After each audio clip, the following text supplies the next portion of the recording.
పోలీసులను కూడా వశపరుచుకున్నారు ఆ రోజున. చెక్ పోస్టులన్నీ ఏదో సినిమాలలాగా, మాయాబజార్ సినిమాలో ఘటోత్కచుడు ఇట్లా అంటే అందరు నిద్రపోతారు తెలుసా, అట్లాగా వీళ్ళు బయలుదేరితే చెక్ పోస్టులు అన్నీ నిద్రపోతాయి. చెక్ పోస్ట్ ఇక్కడ బయలుదేరిన చెక్ పోస్టులో నోట్ అవ్వాలి కదా సార్, ఉండదు. ఈ రకంగా దొంగరం అనేది ప్రభుత్వాన్ని ఒక మాఫియా నడిపినట్టుగా, ఒక డాన్ నడిపినట్టుగా ప్రజా పరిపాలన జరగలేదు సార్ 5 సంవత్సరాలు. ఒక డాన్ పరిపాలన, ఒక మాఫియా పరిపాలన జరిగినట్టుగా జరిగింది. లేకపోతే ఎక్కడ ఉందా సార్? అక్కడ బయలుదేరడంతో కసిరెడ్డి ఈలేస్తే చెక్ పోస్టులు అందరూ నిద్రపోతారట. కసిరెడ్డి ఈలేస్తే ముందొక పోలీసు వాహనం, వెనకొక పోలీసు వాహనం, ఒక వాహనం కరెక్ట్ డెస్టినేషన్ రీచ్ అయితే 3 పక్కకు పోతాయండి. ఏమిటి? ప్రజాస్వామ్యంలో ఉన్నామా మనం? భారతదేశంలో ఉన్నామా? ఈ లిక్కర్ స్కామ్ 100 కోట్ల రూపాయలకి ప్రభుత్వం పోయింది సార్. అక్కడ ఎంతో గొప్ప అని చెప్పుకున్న Kejriwal where is he now? మరి ఇన్ని కోట్లు కొట్టేసింది ఏంటి సార్? ఇంకా మీకు ధైర్యం ఉందా మాట్లాడటానికి? ప్రజల ముందు తలెత్తుకుంటారా? ఏ మోహంతో ప్రజల ముందుకు వస్తారని చెప్పి కూడా నేను అడుగుతున్నాను. నేను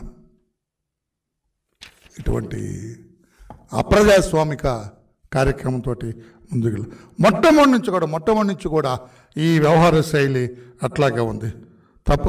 మీరు తప్పు చేయకపోతే కోర్టులో ఏం జరుగుతుంది? మీకు ఎక్కడ రిలీఫ్ వస్తుందా? వాళ్ళకి తెలీదా? ఇన్వెస్టిగేషన్ రిపోర్ట్స్ వాళ్ళ దగ్గర ఉండవా? న్యాయమూర్తులకు తెలీదా? వాళ్ళకు ఒక దొంగ ధైర్యం ఉంది. ఆ బంగారు కమోడ్లు ఆయన ఎట్లా చేసుకున్నా అట్లా చేసుకోవచ్చు అనుకుంటున్నారు.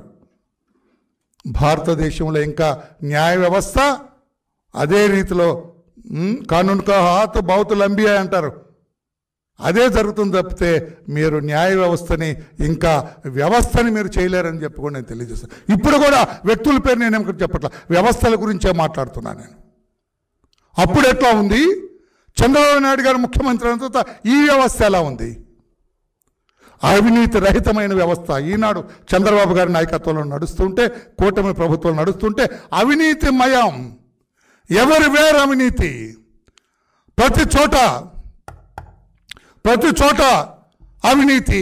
జగన్ హయాంలో ఎట్లా ఇది చేస్తారు, ఎలా చేస్తారని చెప్పి కూడా నేను అడుగుతున్నాను. నేను ఇటువంటి దొంగ సొమ్ముతోటి అది నాకు అర్థం కదా. ఈ సొమ్మంతా ఎక్కడ దాచారా మీరు?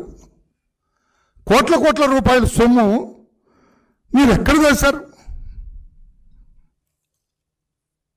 ఈ కోట్ల రూపాయలు మీరు ఎట్లా, వాట్ ఈజ్ హైడింగ్ అవుట్? ఆలోచన చేయండి అని చెప్పి కూడా వీళ్ళందరికీ నేను తెలియజేస్తున్నా. ఎప్పుడైతే ఈ దర్యాప్తు సిట్టు చేపట్టిందో కంగారు బయలుదేరిందని చెప్పి కూడా తెలియజేస్తూ ఆ పత్రికలో పుంకాలుగా రాయటం కూడా మంచిది కాదని చెప్పి, ఈ స్కామ్ ఏదైతే ఈ సిట్టు దర్యాప్తు చేస్తుందో it is not a local scam, it is an international scam. Dubai వెళ్ళాలా, ఎక్కడెక్కడికైతే వీళ్ళందరూ టచ్ చేసుకొస్తున్నారో తెలాలా, ఇవన్నీ కూడా బయటకు రావాల్సిన అవసరం ఉందని చెప్పి కూడా నేను తెలియజేస్తున్నా. ఒక్కొక్కరిది ఒక్కొక్క చరిత్ర అని చెప్పి కూడా నేను ఈ పెద్దలందరూ కూడా నేను తెలియజేస్తున్నా. జగన్ రెడ్డి గారి హయాంలో జరిగిన ఈ స్కామ్ ఇంటర్నేషనల్ స్కామ్, పలు దేశాల్లో కూడా దర్యాప్తు చేయవలసిన స్కామ్ అని చెప్పి కూడా నేను తెలియజేస్తున్నా. సిట్ ఇంతటితోటి ఈ దేశంలోనే కాదు విదేశాల్లో కూడా దర్యాప్తు చేయవలసిన అవసరం ఉందని చెప్పి కూడా నేను పెద్దలకు అందరికి కూడా నేను తెలియజేస్తున్నా. ఇది సరైన విధానం కాదు. నేను ఒక్కటే ఈ రోజున వచ్చింది డీటెయిల్స్ చెప్పాలన్న ఉద్దేశం కాదు, డీటెయిల్స్ మీ ముందు ఉంచాలన్న ఉద్దేశంతో కూడా కాదు. నేను మీ ముందుకు వచ్చింది ఇది జగన్మోహన్ రెడ్డి గారి హయాంలో వేల కోట్ల రూపాయల అవినీతి జరిగింది ఈ లిక్కర్ స్కామ్లో అని చెప్పటానికే మీ ముందుకు వచ్చానని చెప్పి కూడా నేను తెలియజేస్తూ ఉన్నాను. నేను